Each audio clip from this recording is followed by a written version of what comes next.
Hey everybody, thanks for tuning in to another StarCraft 2 broadcast here on SK Gaming. My name is Anaris, and today we're here watching the first in a best-of-3 series between junwi, one of the very popular players these days, very hyped up, as the Zerg spawning over in the 9 o'clock position, playing against another Zerg. I'm junwi Prime, or Permi, as I think I was actually a typo there, but spawning over as the red Zerg in the right side of the map, so a cross-position game here today on Metalopolis. Both Overlords already heading out. Gonna spot that they're not going to be playing against somebody behind them. This is actually not on the MLG version, so I believe that close position spawn can happen on this particular version of the map. So we can expect to see them scout accordingly. Now, Zerg versus Zerg, it's one of the more aggressive matchups, starting off very early from the minute you get those Zerglings onward. A lot of times you'll see just back and forth across the map. Banelings coming into play, that'll shift the tide. Also, Roaches are kind of the ultimate unit for that early game, as they are very effective against Banelings, absorbing a lot of that damage. And if you can get them in a good position, they're really good against those Zerglings as well. So positioning definitely a factor here today, as you really don't want to be caught with those really midfield here, as they can get surrounded pretty easily. Now I'm going to be looking to see what these players do. We're going to see any kind of fast expansion, or we're going to see kind of a safe one-base play. We've already got junwi Prime down here, going ahead with both the spawning pool and the extractor. Alright, so that's fine and dandy.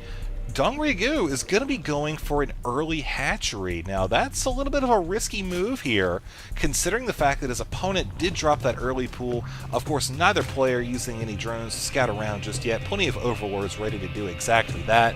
And yeah, so with this gas going down before the pool, I think he'll be in a good spot. He'll be able to get that metabolic boost upgrade that's oh so crucial moving into the early part, or the middle parts of the early game.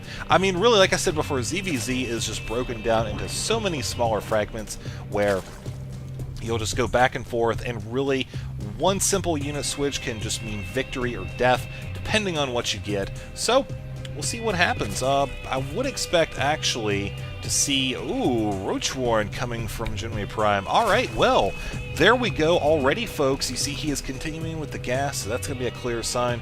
Roach Warren, very safe early defensive unit. You know, very smart move to get that, I think. He'll be able to block off his ramp with just a few of those, not really worry a whole lot about the Banelings, but they're not going to be quite as maneuverable as the Zerglings. I say that, or rather mobile, simply because of the fact these guys are spawning cross position. These Zerglings are going to come over now, and they're going to spot, okay, well, the Overlord's already seen the expansion, hasn't actually headed into the main dev, so he doesn't really know what to expect. So sure enough, there we go. 4 Zerglings have popped out, as DRG has got a couple additional ones on the way. He does have 2 queens as well, so he is going to be in quite a nice spot here. Likewise, though, junwi Prime, he's going to have the ability to make those Roaches block off the ramp and really just kind of secure his base in the early game if he wants to stay on the defensive, or if he wants to go offensive, he could. But like I said, it's going to be a lot slower than those Zerglings, so the timing of the attack is going to be rather important here, as we see that, well, DRG is actually going to go ahead and continue to drone up a little bit. He's throwing down a Baneling nest. I don't think he's actually spotted the Roach Warren. No, he doesn't have an Overlord actually heading directly into the main. Got to worry about those queens there. I think he actually may have already lost one unit. I think that was just a Zergling, so no. Okay, so here come the Roaches now, going to be trying to shut down this expansion. We do have a number of Zerglings as well. Of course, a couple of Banelings coming, and this Queen coming way off the creep to score an early kill, knocking his opponent down to 34 supply for just a second or two, quickly going back up, anticipating the loss of that, built an Overlord a while ago. So more Zerglings on the way. Banelings, those Banelings will be able to shut down those Zerglings without too much difficulty. But with these Roaches in pursuit, really we could just look at the army right now and see that junwi is building that up very quickly. He is going to have to do something about it, though. These Queens are going to be essential here. Nice surround on the Zergling with the Zerglings. The Roaches, that's going to actually lend itself very well, hampering maneuverability even more for junwi Prime. The Queens don't want to extend themselves too far, though. I think one of them actually is able to transfuse, so that'll work out well for him. But think it was actually on. I saw that Baneling standing there on the ramp. I was going to say that's really smart in case the Lings decide to actually run by, but I don't think that was intentional there. So we'll see exactly what he's going to do with the next larva. He's sitting at around 250 minerals. He is unfortunately supply blocked, so that's not going to end up well for him. But the roaches are heading back to base, realizing, okay, I've done the damage that I can. I'm not going to be able to come in there and do any more. I have kind of stopped him from building so much on his economy, though. The simple threat of all those roaches there has been enough to kind of give DRG a little bit of pause and go ahead and continue building up more armor units. You see, he is journeying up now. Now that he kind of spots, okay, well, I'm not really going to face that much resistance after all.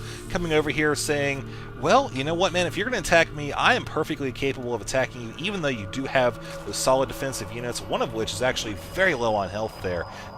16 hit points. So, as far as economy goes, 29 to 23 DRG, and a definite lead here on Metalopolis. We can look at units killed now, 17 to 28 as far as actual resources lost. You see, they're only about 100 apart or so, so that's not that bad. The income is where it's going to really hurt, though, moving forward. 29 to 28.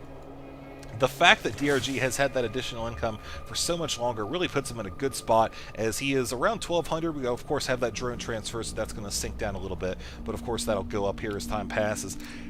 Now these Banelings, this could be the wild card, man. If he can get in there, nail the drones that just transferred down, then he is going to be in such an amazing spot. He's going to have to come over here. Of course, the Queen not in position to stop a run by there. Oh, looks like those Zerglings are indeed going to get it. Stop the drones from running away. Here's one, two. Oh, so many drones going down.